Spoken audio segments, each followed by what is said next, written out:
आज हम लोग देखेंगे परमुटेशन एंड कॉम्बिनेशन। तो इसको देखते हैं, थोड़ा डिफ़िकल्ट माना जाता है, तो हम लोग ज़्यादा से ज़्यादा क्वेश्चन करेंगे ताकि ये वाला चैप्टर क्लियर हो जाए। तो पहले हम लोग परमुटेशन और कॉम्बिनेशन शुरू करने से पहले देखते हैं कि प्रिंसिपल ऑफ काउंटिंग क्या होता है, क्योंकि यही परमुटेशन कॉम्बिनेशन का बेस है। तो प्रिंसिपल ऑफ काउंटिंग दो होता है, एक है हम लोग का मल्टीप्लिकेशन, प्रिंसिपल ऑफ मल्टीप्लिकेशन, एक होता है प्रिंसिपल ऑफ एडिशन। देखो मल्टीप्लिकेशन सीधा सीधा जो बुक में डेफिनेशन लिखा है, हम कोई डेफिनेशन इधर लिखे नहीं है, मगर सीधा सीधा इसका मतलब ये होता है कि जब तक कोई काम ख़त्म ना हो उसको मल्टीप्लाई करते रहो। जब तक कोई दिया हुआ काम ख़त्म ना हो उसको मल्टीप्लाई करते रहो, यही होता है तुम्हारा प्रिंसिपल ऑफ मल्टीप्लिकेशन। एडिशन क्या होता है, जैसे देखो अगर तुमको बोले कि तुम एक काम दो तीन तरीके से कर सकते हो, तो एक काम तुम एक तरीके से किए, वो ख़त्म हो गया, फिर वही एक ही काम तुम दूसरा तरीके से कर सकते हो, तो उसको ऐड करेंगे, और वो तुम्हारा सेम काम हम लोग तीसरा तरीके से कर सकते हैं, तो उसको हम लोग ऐड करेंगे। तो जब तक हम लोग एक एक काम कंप्लीट कर लेते हैं तब तक हम लोगों का वो वाला मल्टीप्लिकेशन होते रहेगा। जब कंप्लीट हो जाएगा उसके बाद हम लोग एडिशन देंगे, उसी को बोलते हैं प्रिंसिपल ऑफ एडिशन। तो पहले हम लोग एग्जाम्पल देख लेते हैं, क्वेश्चन देख लेते हैं, बहुत सारा क्वेश्चन हम लोग देखेंगे ताकि ये वाला आइडिया थोड़ा क्लियर हो जाए। जैसे देखो फर्स्ट क्वेश्चन क्या है, find the number of 4 letter words with और without meaning which can be formed out of the letters of the word rose। तो ये रोज से हम लोगों को क्या करना है, एक 4 लेटर वर्ड हम लोग को बनाना है, जिसका क्या है कि जिसका हम लोग का मीनिंग हो या ना हो। तो यहाँ पे 4 बॉक्स ड्रॉ कर लो। तो यहाँ पे सारा क्वेश्चन हम लोग इसी टाइप से करते हैं, 4 बॉक्स ड्रॉ कर लेते हैं। अब एक चीज़ देखो, यहाँ पे 4 लेटर है, तो 4 लेटर का चारों लेटर हम लोग का ये जो पहला बॉक्स है यहाँ पे आ सकता है। तो यहाँ पे बोला है कि पहला क्वेश्चन है कि रिपीटेशन इज़ नॉट अलाउड। अगर तुमको बोल दिया है कि रिपीटेशन इज़ नॉट अलाउड, तो सोचो कि यहाँ पे ओ आ गया, लेटर से यहाँ पे ओ आ गया। तो अगर वो एक बार पहला पोजीशन में आ गया तो बाकी पोजीशन में वो आ नहीं सकता, तो बाकी कितना वर्ड रहेगा, हम लोग का 3 वर्ड बचा रहेगा, तो बाकी 3 वर्ड इधर आ सकते हैं। तो इसका मतलब कि रोज़ जो 4 लेटर है, चारों लेटर का चारों लेटर इधर आ सकता है। तो ये तो हम लोग एग्जाम्पल दिए कि रोज़ का हम लोग लेते हैं कि ओ वाला इधर आ गया, तो बाकी कितना लेटर बचा, 3 लेटर बचा, तो तीनों का तीनों इधर आ सकता है सेकेंड पोजीशन में, रिपीटेशन नहीं है। लेटर से यहाँ पे आ रहा है, अगर आ रहा है तो 2 लेटर बचा है, लेटर से इधर एस देते हैं, तो इधर 3 लेटर चला है तो 1 लेटर बाकी है, तो इधर ये होगा। तो ऐसे टाइप के हम लोगों का क्या होता है, मल्टीप्लिकेशन। काम देखो अभी हम लोग का ये वाला काम ख़त्म हुआ है, राइट। देखो 4 लेटर वर्ड हम लोग को बनाना था, तो पहला पोजीशन में हम लोग का चारों लेटर आ सकता है। अभी भी काम ख़त्म नहीं हुआ है, क्योंकि सेकंड पोजीशन अभी भरना बाकी है। तो सेकंड पोजीशन में हम लोग का तीनों वर्ड आ सकता है। थर्ड पोजीशन में दो वर्ड बाकी रहा, और फोर्थ पोजीशन में हम लोग का 1 वर्ड बाकी रहा। तो इसी 4 वर्ड को हम लोग मल्टीप्लाई करते रहेंगे, 4 3 2 1। तो इसी को मल्टीप्लाई करेंगे, क्यों, यही तो हम लोग का मल्टीप्लिकेशन है, principle of multiplication. Principle of multiplication क्या है, क्या बोला, जब तक कोई काम ख़त्म नहीं होता है उसको मल्टीप्लाई करते रहो। ये 4 multiplied by 3 multiplied by 2 multiplied by 1। अभी हम लोग का ये 4 लेटर वर्ड जो हम लोग का बनाना था विद और विदाउट मीनिंग, और रिपीटेशन अलाउ नहीं था इधर, तब हम लोग का आंसर क्या आया, 24। अब 2 नंबर देखो, रिपीटेशन अलाउ है। तो जब रिपीटेशन अलाउ होगा, अगर रोज़ में से अगर कोई भी वर्ड हम लोग यहाँ पे पहला पोजीशन में लाते हैं, तो चारों का चारों वर्ड यहाँ पे पहला पोजीशन में आ सकते हैं। तो अगर यहाँ पे बोले रिपीटेशन अलाउ, मतलब वही एक ही वर्ड हम लोग फिर सेकंड पोजीशन में यूज़ कर सकते हैं, मतलब हम लोग का ऑप्शन कितना बचा, 4 ही बचा। तो ऐसे टाइप का जैसे थर्ड प्लेस है और फोर्थ प्लेस है, वहाँ पे भी हम लोग का चारों वर्ड आ सकता है। तो चारों को मल्टीप्लाई करेंगे 256, आंसर आएगा कब, जब रिपीटेशन अलाउ होगा। सेकंड क्वेश्चन देख लेते हैं, find the total number of ways of answering 5 objective type question, each question has 4 choice. देखो ये भी मल्टीप्लिकेशन के ऊपर बेस है। तो 5 ऑब्जेक्टिव क्वेश्चन है, और 5 जो क्वेश्चन है, पाँचों का 4 ऑप्शन है। तो या तो कोई बंदा 1 नंबर ऑप्शन दे सकता है, 2 नंबर ऑप्शन दे सकता है, 3 नंबर ऑप्शन दे सकता है, 4 नंबर ऑप्शन दे। तो ये जो पहला वाला क्वेश्चन है, पहला वाला क्वेश्चन के लिए 4 ऑप्शन है उसके लिए। जो सेकेंड क्वेश्चन है उसके लिए भी 4 ऑप्शन है। इसी तरह जो थर्ड क्वेश्चन है उसके लिए भी 4 ऑप्शन है। जो फोर्थ क्वेश्चन है उसके लिए भी 4 ऑप्शन है और जो लास्ट क्वेश्चन है उसके लिए भी 4 ऑप्शन है। तो आंसर हो गया 4 टू द पावर 5। यही होता है प्रिंसिपल ऑफ काउंटिंग। 5 क्वेश्चन हम लोग खत्म कर लिए। अभी हम लोग का देखो सारा मल्टीप्लाई हो गया, इसीलिए एक काम हम लोग का खत्म हुआ है अभी। How many 3 digit numbers can be formed without using the digits 0 2 3 4 5 6। तो 0 से 9 हम लोग का डिजिट होता है 10 डिजिट। तो 10 में से इधर 6 आ गया, तो बाकी कौन सा बचा? 1 7 8 9 बच गया। जो 3 डिजिट नंबर होगा उसका देखो यूनिट प्लेस होगा, टेंस प्लेस होगा और 100 प्लेस होगा। तो ये यूनिट प्लेस, टेंस प्लेस और 100 प्लेस में ये चारों में से कोई भी वर्ड आ सकता है। यहाँ पे तो कुछ मेंशन नहीं किया है कि रिपीटेशन होगा नहीं होगा, तो हम लोग ले लेते हैं कि रिपीटेशन होगा। तो रिपीटेशन अगर हो सकता है तो चारों में से कोई भी वर्ड यहाँ पे पहला पोजीशन में आ सकता है। तो इसके लिए ऑप्शन क्या है? 4 ऑप्शन है। अब सेकेंड में से अगर यहाँ पे अगर तुम 1 डाल दिए, सेकेंड में भी 1 आ सकता है, रिपीटेशन अलाउ है। तो यहाँ पे भी 4 ऑप्शन है। इसी तरह यूनिट प्लेस में भी 4 ऑप्शन है। तो तुम्हारा आंसर हो गया 64। तो अभी हम लोग देख लेते हैं कि और थोड़ा क्वेश्चन देख लेते हैं। प्रिंसिपल ऑफ एडिशन का ज़्यादा क्वेश्चन हम लोग किए नहीं है। तो देखो, how many numbers are there between 100 and 200 such that 7 is in the unit place. तो 7 यूनिट प्लेस में होना चाहिए। मतलब यहाँ पे देखो 100 और 200 के बीच बोला है, तो 100 और 200 के बीच अगर तुम्हारा नंबर है तो तुम्हारा यहाँ पे 3 डिजिट नंबर होगा, जैसे 101, 199। तो ये तुम्हारा आई थिंक ये 100 एंड 1000 होगा। हाँ, this will the question would be 1000, 100 and 1000 such that 7 is in the unit place. तो तुमको बोल रहा है कि जो 3 डिजिट नंबर होगा, राइट, यहाँ से हम लोग को क्या मिलेगा? 3 डिजिट नंबर। 100 और 1000 के बीच में जो भी नंबर आएगा वो 3 डिजिट नंबर होगा। तो हम लोग को 3 डिजिट नंबर फॉर्म करना है। अब एक चीज़ देखो, वहाँ पे बोल दिया है कि 7 यूनिट प्लेस में होना चाहिए, मतलब ये पोजीशन तो फिक्स्ड हो गया कि यहाँ पे 7 ही आएगा। तो बाकी कितना डिजिट रहा तुम्हारा? बाकी डिजिट क्या क्या है? 0 to 9, 10 डिजिट है। तो 10 डिजिट में 7 हमेशा यूनिट प्लेस में आएगा, तो एक डिजिट चला गया। 0 यूनिट प्लेस में नहीं, 100 प्लेस में नहीं आ सकता, क्योंकि 0 आएगा तो ये 2 डिजिट नंबर हो जाएगा। तो कितना नंबर बचा तुम्हारे पास? 9 नंबर। और रिपीटेशन यहाँ पे हो सकता है, क्योंकि रिपीटेशन के बारे में कुछ यहाँ पे बोला नहीं गया है, तो हम लोग ले रहे हैं कि रिपीटेशन हो सकता है। रिपीटेशन अगर नहीं होता तो यहाँ पे 8 नंबर होता है, रिपीटेशन हो सकता है तो यहाँ पे 9 ही नंबर आ सकता है। अब देखो रिपीटेशन अलाउ है, तो बाकी यहाँ पे तो सेकेंड टेंस प्लेस पे हम लोग का 0 भी आ सकता है, फिर 10 का 10 नंबर आ सकता है, मगर यूनिट प्लेस में तो एक ही नंबर आएगा। तो इसको मल्टीप्लाई कर दो। अभी हम लोग का काउंटिंग खत्म हुआ है, तो प्रिंसिपल ऑफ मल्टीप्लिकेशन करोगे, 90 आंसर है। नेक्स्ट क्वेश्चन देखो, how many numbers are there between 100 and 1000 which have exactly one of their digits as 7।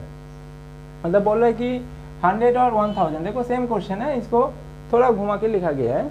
तो यहाँ पे भी हम लोग का 3 डिजिट नंबर फॉर्म होगा। अगर 3 डिजिट नंबर यहाँ पे फॉर्म हो रहा है तो यहाँ पे देखो एक ही 7 आएगा। अगर एक ही 7 आएगा तो एक यूनिट प्लेस में हो सकता है, एक टेंस प्लेस में हो सकता है, एक तुम्हारा 100 प्लेस में हो सकता है 7। तो इस नंबर पे 7 एक ही बार आएगा, इस नंबर पे 7 एक ही बार आएगा, इस नंबर पे 7 एक ही बार आएगा। तो नंबर तो हम लोग को ये है ना 0 to 9, total number of digit is 10। तो 10 डिजिट में हम लोग का एक चीज़ देखो, पहला पोजीशन में तो हम लोग का 0 आएगा नहीं, पहला पोजीशन में हम लोग का 0 आएगा नहीं, और 7 इधर आ गया, तो बाकी कितना बचा है? 8 डिजिट बचा है। तो यहाँ पे रिपीटेशन हम लोग नहीं ले रहे, 8 डिजिट। अच्छा, 8 डिजिट में अगर कोई नंबर इधर आ गया तो बाकी यहाँ पे जो 9 डिजिट है, 9 का 9 डिजिट इधर आ सकता है, और 7 तो यहाँ पे फिक्स्ड है, मतलब ये एक ही तरीके से हो सकता है। बाकी इधर देखो, रिपीटेशन एक्चुअली हम लोग यहाँ पे ले रहे हैं, क्योंकि यहाँ पे पहला पोजीशन में हम लोगों को क्या है कि 0 हम लोग नहीं डाल सकते। तो हम लोग का बाकी जो नंबर ऑफ डिजिट्स है, और 7 यहाँ पे नहीं हो सकता, क्योंकि 7 एक ही बार आएगा। तो 7 अगर एक ही बार आएगा तो हम लोग का बाकी रहा 8 डिजिट। तो यहाँ पे पहला पोजीशन में 8 डिजिट हो सकता है। और बाकी देखो यहाँ पे रिपीटेशन अलाउ है, इसीलिए 7 तो बाकी जगह होगा नहीं, क्योंकि जो 3 डिजिट नंबर होगा वहाँ पे 7 एक ही बार आएगा। तो 7 अगर एक ही बार आएगा तो 7 को निकाल दो, 7 को अगर हम लोग निकाल दिए तो कितना digit second unit tens place में बैठ सकते हैं? 9 डिजिट। तो सेकंड केस में देखो यहाँ पे जो टेंस प्लेस है वहाँ पे 7 हम लोग बैठा दिए पहले से। तो सिमिलर केस है इसके तरह, पहला पोजीशन में तो 0 आएगा नहीं, 7 होगा नहीं, तो 0 और 7 छोड़ के बाकी 8 डिजिट बचा। यहाँ पे 7 ऑलरेडी आ गया, तो बाकी कितना डिजिट है, रिपीटेशन अगर अलाउ है तो यहाँ पे 9 डिजिट आ सकता है। सिमिलरली इधर देखो, तो यहाँ पे पहले हम लोग 7 बैठा दिए, एक जो 3 डिजिट नंबर होगा वो 7 से स्टार्ट होगा, और पूरा 3 डिजिट नंबर है 7 एक ही बार आएगा। तो 7 अगर एक ही बार आएगा तो 7 को काट दो, 7 तो यहाँ पे बैठा ही दिया हम लोग। तो बाकी कितना 0 से जो 8 है, 0 से 8 टोटल 9 डिजिट यहाँ पे आ सकते हैं। रिपीटेशन अलाउ है हम लोग ले रहे हैं, तो बाकी जो 9 डिजिट है वो 9 डिजिट इधर आ सकता है। 81 यहाँ पे देखो, ये पूरा काउंटिंग ख़त्म नहीं हो, ये एक प्रोसेस है, राइट। ये जो पहला नंबर है ये तो एक प्रोसेस हुआ कि 7 तुम्हारा यूनिट प्लेस में होना चाहिए, तो ये एक प्रोसेस हुआ। तो यहाँ पे हम लोग प्रिंसिपल ऑफ मल्टीप्लिकेशन लगाएंगे, तो 72 निकला। सेकेंड प्रोसेस क्या हो सकता है, सेकेंड प्रोसेस है कि मिडिल में हम लोग का जो टेंस प्लेस है वहाँ पे 7 हो सकता है, तो वहाँ पे हम लोग प्रिंसिपल ऑफ काउंटिंग लगाएंगे, तो 72 आया। थर्ड प्रोसेस क्या है, थर्ड प्रोसेस है कि जो 3 डिजिट नंबर होगा वो पहला 7 होगा, 7 पहला नंबर 7 से स्टार्ट होगा, तो बाकी हम लोगों का प्रिंसिपल ऑफ यहाँ पे मल्टीप्लिकेशन लाएंगे। तो ये अभी हम लोगों का अगर तीनों यहाँ पे ऐड करेंगे, तीनों अगर ऐड करेंगे तभी ये प्रोसेस, ये पूरा प्रोसेस कंप्लीट हो कि 3 डिजिट नंबर बनाओ जहाँ पे पूरा 3 डिजिट नंबर पे 7 एक ही बार आएगा। तो 7 यहाँ पे एक ही बार आया, यूनिट प्लेस में 7 एक ही बार है, टेंस प्लेस में 7 एक ही बार है, और तुम्हारा 100 प्लेस में 7 एक ही बार है। ये तीनों मिला के अभी तुम्हारा total process complete. See another problem, देखो in how many ways can 5 letters be posted in 4 letter boxes. अब देखो तुम प्रैक्टिकली सोचो, तुम्हारे पास 4 लेटर बॉक्स है, तुम्हारे पास लेटर है 5, तो बॉक्स तुम्हारा 4 लेटर बॉक्स है, ये लेटर बॉक्स 1 2 3 4 4 लेटर बॉक्स है, तो लेटर तो 5 है। अब 5 लेटर यहाँ पे ये कहीं नहीं बोला कि तुम 1 लेटर घुसा दिए तो दूसरा लेटर यहाँ पे नहीं दे सकते, मतलब तुम कोई भी लेटर पाँचों का पाँचों लेटर इधर दे सकते हो। तो ये जो 5 लेटर है, 5 लेटर, इस 5 लेटर में सोचो कि यहाँ पे 5 लेटर, 1 2 3 4 5, तो ये पहला लेटर 4 बॉक्स में 4 तरीके से तुम रख सकते हो, या तो पहला लेटर इसमें दे दो, इसमें दे दो, इसमें दे दो, इसमें दे दो, तो नंबर ऑफ वेज इज 4। तो दूसरा लेटर का भी 4 ही होगा, तीसरा लेटर का भी 4 ही होगा, चौथा लेटर का भी 4 ही होगा, पांचवा लेटर का भी 4 ही होगा। तो answer is 4 to the power 5। Now let us see another question. By using the digit 0 1 2 3 4 5, repetition not allowed, numbers are formed by using any number of digits. Find the total number of non-zero numbers that can be formed. तो यहाँ पे बोल रहा है कि 0 1 2 3 4 5 repetition allow नहीं है, numbers are formed by using any number of digits. तो इसका मतलब है एनी नंबर ऑफ डिजिट बोल रहा है, इसका मतलब है जो नंबर है वो सिंगल डिजिट का नंबर हो सकता है, और 2 डिजिट का नंबर हो सकता है, और 3 डिजिट का हो सकता है। टोटल 6 नंबर है, 1 2 3 4 5 6, तो 6 डिजिट का नंबर हो सकता है। अब सोचो सारा जितना नंबर का हम लोग 2-3 केस देखे थे, तो उधर अगर तुम फोकस करोगे, अगर 1 डिजिट का नंबर है, 1 डिजिट का नंबर, तो 1 डिजिट का नंबर कितना हो सकता है, 1 डिजिट का नंबर कितना हो सकता है, 1 डिजिट का नंबर, तो 0 तो होगा नहीं, 1 2 3 4 5, तो 5 हो सकता है। 2 डिजिट का नंबर, 2 डिजिट का नंबर कितना हो सकता है, तो 2 डिजिट का नंबर होगा तो पहले 0 तो आएगा नहीं, 0 होगा तो सिंगल डिजिट नंबर हो जाएगा, तो इसका मतलब यहाँ पे 5 हो सकता है। अब बाकी 0 तो इधर आ सकते हैं, तो बाकी 5 रह गया इधर। 1 डिजिट जो इधर आए, रिपीटेशन नॉट अलाउड है, तो सोचो कि हम लोग 4 ले लिए, 4 इधर बैठा दिए, तो बाकी 5 ऑप्शन बचा, तो 5 × 5। ऐसे ही तुम्हारा अगर 3 डिजिट का ऑप्शन है, 3 डिजिट का मतलब पहले 0 आएगा नहीं, 0 आएगा नहीं तो पहला वाला पोजीशन में 5 हो सकता है, सेकेंड पोजीशन में 1 तो चला गया, तो बाकी तुम लोगों का कितना बचा, 5 बचा। 5 में से 1 डिजिट अगर इधर आ जाएगा, 4 डिजिट बचा, तो 5 × 5 × 4, ऐसे ही 5 × 5 × 4 × 3, 5 × 5 × 4 × 3 × 2, 5 × 4 5 × 4 × 3 × 2 × 1। 6 डिजिट का केस देख लो, दिखा देते हैं, 1 2 3 4 5 6, 6 डिजिट नंबर। तो 6 डिजिट नंबर में पहले तो 0 आएगा नहीं, तो 5 डिजिट हो जाएगा, तो यहाँ पे 5 हो सकता है। अब बाकी कितना डिजिट बचा तुम्हारा, 5 डिजिट बचा, तो 5 में से 5 इधर आएगा, 5 में से अगर एक इधर आ गया तो बाकी 4 डिजिट बचा, 4 में से एक इधर आएगा तो 3 डिजिट बचा, 3 में से एक आ गया तो 2 डिजिट बचा, 2 में से एक आ गया तो 1 डिजिट बचा। यही वाला लास्ट केस, सारा को ऐड कर दो क्योंकि यहाँ पे प्रिंसिपल ऑफ एडिशन हो गया। तो total number of voice calculate कर लेना, ये 1630 होगा यहाँ। तो अभी हम लोग देखते हैं कि फैक्टोरियल क्या होता है। The continued product of first n natural number is called n factorial. First n natural number का जो मल्टीप्लिकेशन होता है वही एन फैक्टोरियल होता है। ये n factorial, n exclamation marks, और या तो इस ब्रैकेट के अंदर तुम लिख सकते हो ऐसे एन फैक्टोरियल, इसको ऐसे भी डिनोट किया जाता है। फर्स्ट एन नेचुरल नंबर का multiplication, so that means 1 into 2 into 3 n minus 1 up to n, n minus 3, n minus 2, n minus 1, n, ऐसे ही चलेगा। Product of n natural numbers, ये वाला चीज़ याद रखना कि 0 फैक्टोरियल 1 होता है। इसका डेरिवेशन तो चाहिए नहीं मगर याद रख लेना, ये काम का चीज़। एक क्वेश्चन देख लेते हैं कि n फैक्टोरियल को कैसे यूज़ करना है। जैसे यहाँ पे बोला है कि 2n whole factorial by n factorial, prove that this thing is equals to this, 1 into 3 into 5 up to 2n minus 1 multiplied by 2 to the power n। अब देखो जब n फैक्टोरियल हम लोग लिखे थे तब हम लोग लिखे थे कि n इंटू एन, इसको उल्टा करके ऐसे भी लिख सकते हैं कि n into n minus 1, n minus 2, n minus 3। तो जो भी हम लोग का ये n था, ये n के जगह ये 2n है, तो 2n को कैसे तोड़ेंगे हम लोग, 2n into 2n minus 1, 2n minus 2, 2n minus 3 to टू 8 7 6 5 3 2 1, product of n natural numbers, ऐसे ही होता है। अब देखो यहाँ पे जो जितना ऑड टर्म्स है उसको अलग कर लिया हम लोग, जैसे 1 3 5 7 up to 2n minus 1 odd terms है, इसको अलग कर लिए। मल्टीप्लिकेशन है, जैसे 2 4 8 9, तो इसको क्या लिख सकते हैं, 2 इंटू 8 इंटू 4 एक साथ लिख सकते हैं, 9 को अलग लिख सकते हैं, तो मतलब तो एक ही हुआ मल्टीप्लिकेशन में ऊपर वाला पूरा। अब इवन टर्म्स को एक साथ लिख लेते हैं हम लोग, 2 4 6 8, 2n माइनस 2 करोगे तो क्या मिलेगा, इवन टर्म्स मिलेगा, 2 इंटू एन करोगे तो इवन टर्म्स मिलेगा। अभी हम लोग क्या करते हैं कि यहाँ पे 2 4 6 8 सारा में से 2 कॉमन ले लो, तो 2 से एक 2 बाहर आएगा, 4 से 2 एक 2 बाहर आएगा, 3 से एक 2 बाहर आएगा, 8 से एक 2 बाहर आएगा, तो 2 से एक 2 बाहर आएगा तो 1, 4 से 2 बाहर आएगा तो 2 3 4, और यहाँ से 2 कॉमन ले लो तो n माइनस 1, यहाँ से 2 कॉमन ले लो बाहर निकालो तो n, तो टोटल n टर्म्स है, इसका मतलब total 2 to the power n बाहर आएगा, 2 into 2 into 2 into 2 into up to n terms, मतलब 2 to the power n बाहर आएगा। अब ये वाला चीज़ देखो, ये वाला चीज़ अभी हम लोग सीखे, ये वाला चीज़ क्या है, 1 2 3 product of n natural number क्या होता है, n फैक्टोरियल, तो ऊपर n फैक्टोरियल है नीचे n फैक्टोरियल है, ये चला गया। तो बाकी क्या बचा, 1 3 5 7 2n minus 1 into 2 to the power n, वही प्रूफ करना था हम लोग। अब देखो परम्यूटेशन कॉम्बिनेशन अभी हम लोग स्टार्ट कर सकते हैं।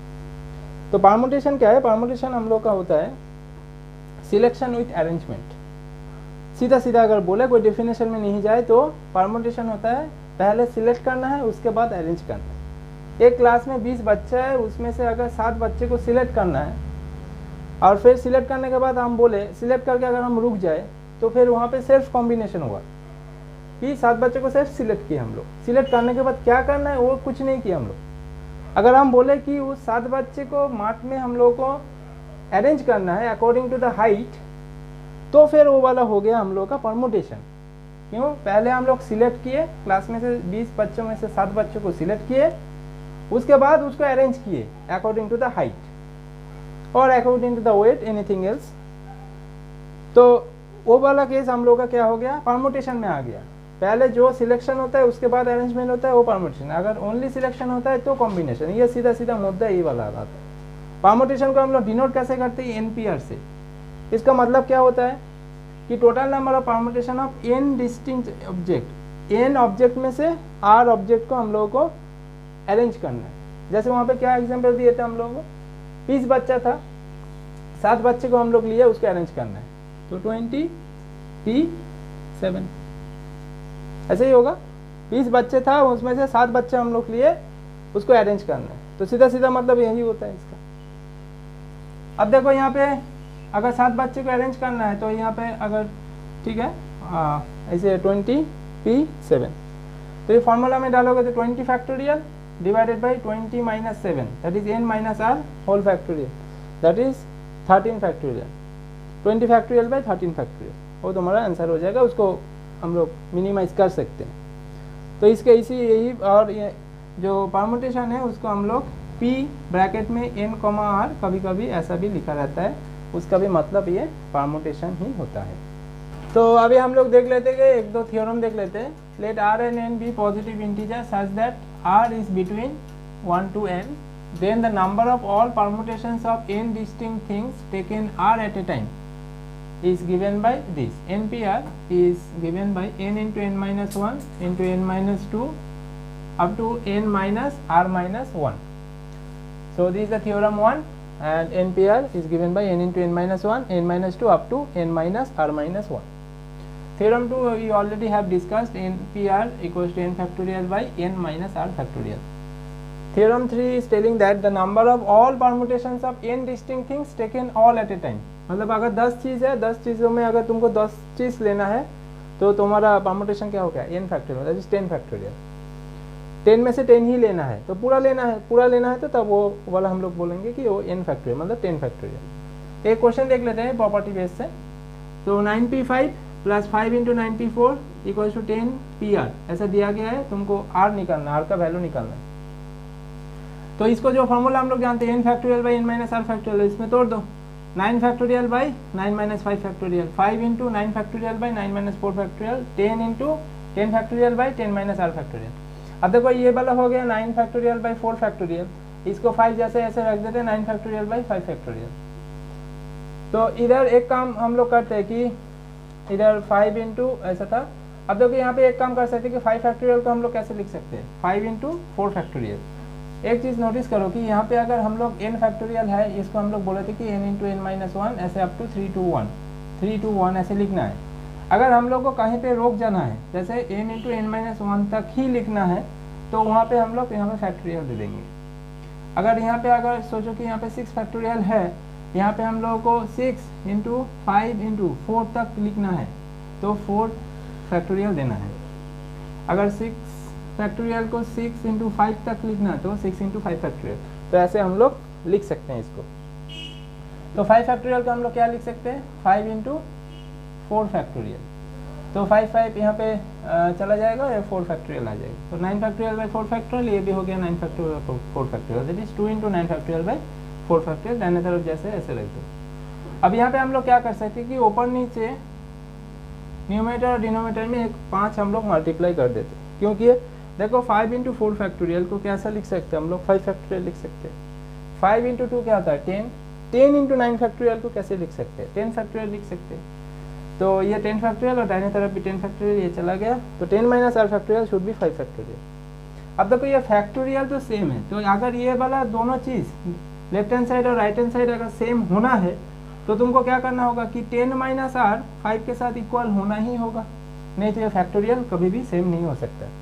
तो 10 माइनस आर इक्वल्स टू 5 और यहाँ पे r इक्वल्स टू 5। ऐसे भी तुम यहाँ पे देख सकते हो कि 10 माइनस आर फैक्टोरियल बराबर है 5 फैक्टोरियल। r का वैल्यू अगर तुम 5 बैठाओगे तभी नहीं ये 5 फैक्टोरियल होगा, तभी ये left hand side equals to right hand side होगा। तो ये ऑब्जर्वेशन भी हो सकता है। एक क्वेश्चन देखो यहाँ पे, it is required to seat 8 men and 4 women in a row so that the women occupy the even places. How many such arrangements are possible? So this type of questions requires your good imagination. Formula is only one formula, NPR equals to NPR. What does it mean? From n objects you are taking r objects. That is all about NPR. There is nothing more, nothing less. But यहाँ पे देखो, तो यहाँ पे क्या बोला गया है कि देखो 8 मैन है 4 वोमेन है, इसको हम लोगों को एक ही रो में अरेंज करना है जहाँ पे वोमेन इवन प्लेस में बैठेगा। तो तुम अगर यहाँ पे थोड़ा सा यहाँ पे गौर करो, इसको थोड़ा सा हम लोग कर लेते हैं 2, तो यहाँ पे 12 सीट है, 1 2 3 4 5 6 7 9 10 11। देखो इस 12 सीट में हम लोगों को 8 मैन और 4 वोमेन को बैठाना है। कंडीशन दे दिया गया है कि इवन प्लेस में, तो इवन प्लेस कितना है देखो, तो इवन प्लेस है 4 6 8 10 12। तो इवन प्लेस कितना हुआ 1 2 3 4 5 6, तो 6 even place, 6 even place. 6 even place में कितना वोमेन को बैठाना है, 4 वोमेन को बैठाना है। अब ये जो तुम 4 वोमेन बैठाओगे तो पहले सिलेक्ट करना होगा दिस दिस दिस दिस। तुम यहाँ पे बैठो तुम इधर बैठो, तुम उधर बैठो, मतलब सिलेक्शन हो रहा है। सिलेक्शन होने के बाद तुम अरेंज कर रहे हो, ये तुम 2 नंबर पे बैठो, ये तुम 8 नंबर पे बैठो, मतलब सिलेक्शन करके अरेंज कर रहे हो, तो ये परमुटेशन हो गया। तो परमुटेशन हो गया मतलब 4 वुमेन को 6 प्लेस में बैठाना है। कैसे कर सकते हैं? 6p4। How many veg? 6p4। ये तो वुमेन को हम लोग बैठा दिए। अभी भी देखो हम लोगों का काउंटिंग खत्म नहीं हुई, इसीलिए प्रिंसिपल ऑफ काउंटिंग बहुत इंपॉर्टेंट हो जाता है। तो यहाँ पे मल्टीप्लीकेशन होगा क्योंकि अभी भी हम लोग को बाकी पोजीशन बाकी है। तो बाकी कितना पोजीशन है हम लोग का? 4 चला गया, 12 से 4 चला गया, तो कितना पोजीशन? 12 में से 4 पोजीशन गया है, क्योंकि वुमेन तो 4 ही है। तुम्हारा इवन प्लेस 6 है, 6 प्लेस में तुम 4 ही वुमेन को बैठाए हो, तो बाकी 2 इवन प्लेस बच गया, और बाकी इधर ऑड प्लेस है। ऑड और इवन मिला के अभी कितना बच गया? 8 प्लेस बच गया, तभी ना 8 चौके 8 और 4 मिला के 12 होगा। तो 8 मैन को तुमको 8 पोजीशन में बैठाना है। कैसे लिखोगे? 8p8। और नहीं तो इसको तुम लोग अभी हम लोग एक थ्योरम सीखे थे, the number of all permutations of n distinct things taken all at A time. तो 8 में से 8 पोजीशन में से 8 आदमियों को तुम ले रहे हो, बैठा रहे हो, तो इसको हम लोग सीधा सीधा 8 फैक्टोरियल भी लिख सकते थे। नहीं तो प्रॉपर्टी लगाएंगे तो ये वाला क्या हो जाएगा? 8 factorial by 8 minus 8 factorial. 8 minus 8 is 0, 0 factorial that is 8 factorial. तो इसीलिए ये वाला थ्योरम 3 भी इम्पोर्टेंट है। इसको कैलकुलेट कर लेना तो ये आंसर ऐसा कुछ आ जाएगा। 6p4 को हम लोग तोड़ सकते हैं 6 फैक्टोरियल बाई 6 माइनस 4 फैक्टोरियल। तो this will come out to be 6 factorial by 2 factorial multiplied by 8 factorial. तो बड़ा आंसर होगा, तुम एग्जाम में यहाँ तक छोड़ देना, कभी मल्टीप्लाई मत करना। तो इस क्वेश्चन का सबसे इम्पोर्टेंट चीज़ था कि कॉन्सेप्ट इंपॉर्टेंट है यहाँ पे, क्योंकि 4 वुमेन को बैठाना है 6 इवेंट प्लेस में। तो पहले तो ये वाला तुमको ठीक ठाक से समझना है, और फिर 4 वुमेन को हम लोग 6 इवेंट प्लेस में बैठा है, तो 2 इवेंट प्लेस तो बच गया, 2 इवेंट प्लेस और बाकी जितना 8 प्लेस बचा है, तो टोटल 8 प्लेस बचा है हम लोग। तो 8 प्लेस में 8 मैन को बैठा है, मतलब 8 फैक्टोरियल। तो काउंटिंग अभी खत्म नहीं हुआ था। 6p4 मतलब यहाँ पे 6 इवेंट प्लेस में 4 वुमेन को बैठाए थे। अभी भी हम लोग का जो रिक्वायर्ड ओ से खत्म नहीं हुआ, इसीलिए यहाँ पे प्रिंसिपल ऑफ तुम्हारा मल्टीप्लीकेशन लग रहा है। बाकी 8 आदमियों को बैठा दिए, तो अभी पूरा एक रो में सब अरेंज हो गया। तो ये वाला आंसर हो गया हम लोग। तो अभी हम लोग और क्वेश्चन देखेंगे। How many different signals can be given using any number of flags from 5 flags of the different colour. तो हम लोग के पास 5 फ्लैग है जिसका कलर अलग अलग है, और तुमको बोला है कि तुम सिग्नल कोई एक फ्लैग लेके कर सकते हो, 2 फ्लैग, 3 फ्लैग, 4 फ्लैग, 5 फ्लैग। तो अगर तुम एक फ्लैग यूज़ कर रहे हो, तो वहाँ पे 5 फ्लैग में से एक फ्लैग यूज़ कर रहे हो, तो 5p1 वाइज, क्योंकि वो फ्लैग तो तुम पहले सिलेक्ट कर रहे हो ना, उसके बाद तो तुम उसको अरेंज कर रहे हो। तो कॉन्सेप्ट ऐसे ही जाता है। और 2 फ्लैग अगर यूज कर रहे हो तो 5 फ्लैग में से 2 फ्लैग, 3 फ्लैग, 4 फ्लैग, 5 फ्लैग। तो यहाँ पे प्रिंसिपल ऑफ एडिशन होगा, क्योंकि तुमको बोल रहा है कि एनी नंबर ऑफ फ्लैग तुम यूज़ कर सकते हो। जैसे देखो यहाँ पे जब तुम एक फ्लैग लेके 5 में से जब तुम एक फ्लैग लेके यूज़ किए, तब तो तुम्हारा नंबर ऑफ वेज खत्म हो गया, मतलब वो मल्टीप्लिकेशन वाला इधर होगा नहीं, क्योंकि वो एक प्रोसेस था। 5 में से 1 लेके प्रोसेस खत्म, उसके बाद 5 में से 2 लेके सेकेंड प्रोसेस का नंबर सेकेंड टाइप प्रोसेस खत्म, उसके बाद 3, उसके बाद 4, उसके बाद 5।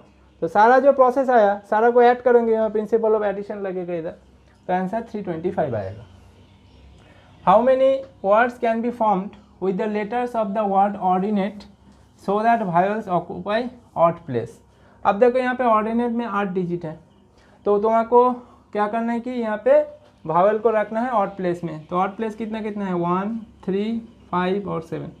ऑड प्लेस 1, 3, 5, 7 मतलब 4 प्लेस। तो ऑर्डिनेट में तुम यहाँ पे देखो 4 वावल है और 4 कॉन्सोनेंट है, तो 4 वावल को 4 ऑड प्लेस में रखना है। 4 से 4 फ्रॉम n टू n, तो क्या होगा? n factorial, 4 factorial veg. और बाकी जो 4 वर्ड है, 4 जो कॉन्सोनेंट है, वो तुम इवन प्लेस में रखोगे। तो 4 कॉन्सोनेंट को 4 इवन प्लेस में कैसे तुम रख सकते हो? 4 फैक्टोरियल वेज में। तो प्रोसेस तो खत्म नहीं हुआ ना, 4 फैक्टोरियल ओएस और ये 4 फैक्टोरियल, तभी तुम्हारा ये पूरा प्रोसेस खत्म हुआ। तो यहाँ पे प्रिंसिपल ऑफ मल्टीप्लिकेशन लगेगा, 4 फैक्टोरियल इंटू 4 फैक्टोरियल हो गया। नाउ ये क्वेश्चन देख लेते हैं। How many even numbers are there with 3 digits such that if 5 is one of the digit then 7 is the next digit. तो तुमको बोल रहा है कि 3 डिजिट वर्ड, तुमको 3 डिजिट नंबर पर तुमको बनाना है। 5 जहाँ पे रखोगे उसके बगल में 7 बैठाना होगा, ये कंडीशन दिया हुआ है। और एक कंडीशन है कि इवन नंबर भी होना चाहिए। तो ये थोड़ा क्रिटिकल प्रॉब्लम है, तो इसको देख लेते हैं कैसे सॉल्व करेंगे। तो 3 डिजिट नंबर ही बनाना है हम लोगों को, तो एक यूनिट प्लेस है, एक टेंस प्लेस है, एक 100 प्लेस है। अब देखो पहले ये सोच लेते हैं कि इवन नंबर कब कब बन सकता है। इवन नंबर तभी होता है जब लास्ट में कोई भी वर्ड के कोई भी नंबर के लास्ट में 0, 2, 4, 6, 8 रहता है, तभी वो 2 से डिविजिबल होता है, तो वो इवन नंबर बन जाता है। तो यहाँ पे देखो 5 वर्ड हो सकता है। अब देखो यहाँ पे एक चीज़ देखो, 5 को तुम जहाँ रखोगे उसके बगल में ही 7 बैठाना है। तो अगर तुम 5 को इधर रख देते हो तो 7 को इधर मैंडेटरी बैठाना ही होगा, यही क्वेश्चन है। मगर 7 अगर तुम यहाँ पे बैठा दिए तो इवन नंबर में आएगा नहीं, तो इसका मतलब 5 तुम टेंस प्लेस में तो रख नहीं सकते। अच्छा, 5 को तुम यूनिट प्लेस पे भी नहीं रख सकते, क्योंकि तो जो नंबर है वो तो 3 डिजिट नंबर है। 5 को इधर रखो, 7 को कहाँ रखोगे? तो जो 5 है वो यूनिट प्लेस में भी हो नहीं सकता, तो 5 सिर्फ 100 प्लेस में हो सकता है। Okay, 5 can not be in tens place, unit पे 5 can only be in 100 place. तो अगर 5 100 प्लेस में अगर तुम यहाँ पे 5 को बैठा देते हो तो बाकी दो केस में, बाकी दो में हम लोगों का यहाँ पे 5 फिक्स कर दिया हम, तो 5 को इधर फिक्स कर दिए तो 7 को भी फिक्स कर देना होगा हम लोगों को। तो 5 और 7 फिक्स्ड हो गया। तो यहाँ पे लास्ट में मतलब ये तो एक ही वे में हो सकता है कि 5 यहीं पे बैठेगा, 7 यहीं पे बैठेगा, ये एक ही वे है। तो और बाकी यहाँ पे पाँचों में से कोई भी डिजिट आ सकता है, 0, 2, 4, 6, 8। ओके, तो यहाँ पे नंबर ऑफ वेज 5 है। तो 5 × 1 × 1, तो पहला केस में हम लोग का आ गया 5 वेज, जहाँ पे ये केस है कि पहले हम लोग 5 बैठा दिए, उसके बाद 7 तो बैठेगा ही अकॉर्डिंग टू द कंडीशन, और इवन नंबर होना है तो 0, 2, 4, 6, 8 लास्ट में यूनिट प्लेस में होना ही होगा। तो यहाँ पे 5 वेज है, 5 में से कोई डिजिट आ सकता है, तो नंबर ऑफ वेज आ गया तुम्हारा 5 वेज। अब देखो यहाँ पे और कुछ केस यहाँ पे हो सकता है। तो अगर 5 तुम्हारा 100 प्लेस में है तो ये वाला हम लोग सॉल्व कर लिए, ये केस 1 हम लोग सॉल्व किए कि 5 वे में हो सकता है। केस 2 देख लेते हैं। ऐसा भी तो हो सकता है कि 5 आ ही ना, यहाँ पे तुमको बोला गया कि जब 5 आएगा उसके बगल में 7 बैठाना है। तो ये वाला केस हम लोग लिए कि 5 आए तो बगल में 7 कौन कौन कंडीशन में बैठ सकता है, 5 वेज में वो हो सकता है। मगर ऐसा केस भी तो हो सकता है कि 5 उस डिजिट 3 डिजिट नंबर पे नहीं आए तो उसके लिए अलग केस होगा, राइट। तो 5 is not at the 100 place, 5 100 place में नहीं है तो क्या होता है। अब 5 100 प्लेस में नहीं है तो टेंस प्लेस में, यूनिट प्लेस में तो होगा ही नहीं, क्योंकि वो इवन नंबर भी होना है। तो नहीं आया तो क्या क्या हो सकता है। अब देखो यहाँ पे जो 100 प्लेस है, ये 100 प्लेस, तो 100 प्लेस में हम लोगों का क्या क्या हो सकता है। यहाँ पे 3 डिजिट नंबर अगर बैठाना है तो हम लोगों को 0 to 9, 0, 1, 2 अप टू 9 10 डिजिट है। तो 10 डिजिट में 5 हम लोग का 100 प्लेस में नहीं आ रहा है, 5 नहीं आ रहा है। 3 डिजिट नंबर अगर बनाना है तो 0 भी नहीं आएगा, 0 पहले हो नहीं सकता 100 प्लेस में। तो बाकी कितना जो पहला पोजीशन है वो कितना ऑक्यूपाई हो सकता है, यहाँ पे 8 नंबर ऑक्यूपाई हो सकता है। यहाँ पे पहला कंडीशन में 8 नंबर ऑक्यूपाई हो सकता है। 5 छोड़ दिया हम लोग, 5 कंडीशन को ला ही नहीं है इस केस में, और 5 नहीं आए और 3 डिजिट नंबर बनाना है तो 0 भी नहीं आएगा। तो यहाँ पे 8 वेज हो सकता है। अब देखो टेंस प्लेस का तुम सोच लो, टेंस प्लेस में हम लोग का क्या हो सकता है। टेंस प्लेस में हम लोग 5 तो बैठा नहीं सकते, क्योंकि 5 बैठाएंगे तो इधर 7 बैठाना होगा, 7 इधर हो नहीं सकता क्योंकि इवन नंबर ये होगा नहीं। तो टेंस प्लेस में भी 5 हम लोग का बैठ नहीं सकता। टेंस प्लेस में 5 नहीं बैठ सकता तो 0 तो बैठ सकता है ना, तो बाकी 9 का 9 डिजिट बैठ सकता है टेंस प्लेस में, तो ये 9 हो गया। और यूनिट प्लेस में तो हम लोग से भी 5 डिजिट ही बैठ सकते हैं ना, 0, 2, 4, 6, 8, 0, 2, 4, 6, 8। तो 0, 2, 4, 6, 8 हो गया तो कितना 5, तो ये टोटल हो गया 360। तो ऐड कर दो 360 + 5, total is 365 ways. I think you are enjoying. आज यहाँ तक रखते हैं हम लोग लेक्चर। तो अभी हम लोग देखो अगला लेक्चर में हम लोग और भी सम करेंगे, परम्यूटेशन कॉम्बिनेशन पूरा ख़त्म कर देंगे। Please like share and subscribe and join our Telegram official Telegram channel Adi_Vigyan। Thank you.